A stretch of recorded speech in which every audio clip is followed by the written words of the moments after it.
मोदींचं आता भव्य मंदिर बांधलं जाणार हे आपल्यातील बऱ्याचशा लोकांना माहितीच नाहीये. मोदींच्या मंदिरासाठी 1200 करोड रुपये खर्च केले जाणार आहेत. हे मंदिर नेमकं कुठे बांधलं जाणार आहे, चला सविस्तर या व्हिडिओमधून पाहू.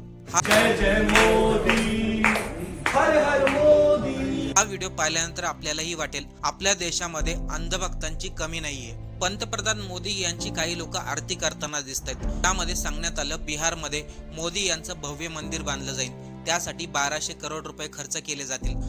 पंतप्रधान मोदी यांची सोन्याची मूर्ती असणार त्या मंदिरामध्ये.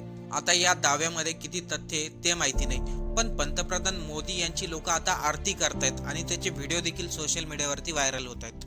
आज साखर 80 रुपये किलो झाले. पेट्रोलचे भाव काही कमी झाले नाही. सांगण्यात आलं होतं इथेनॉल आल्यानंतर पेट्रोलचे भाव कमी होतील. उलट इथेनॉल आल्यामुळे पेट्रोलचे भाव वाढले आणि साखरेचेही भाव वाढले. कारण की ज्या ऊसापासून साखरेचं उत्पन्न तयार होतं तोच ऊस आता इथेनॉल वापरण्यासाठी केला जातोय. त्यामुळे साखरेचे भाव वाढलेत. आणि दुसरीकडे पंतप्रधान मोदी यांची लोक आरती करतायत. या सरकार त्यांच्या मंदिरासाठी 1200 करोड रुपये खर्च करायला तयार आहे. आता या सर्वांबद्दल आपल्याला काय वाटतंय? आपलं मत कमेंट करून नक्की सांगा.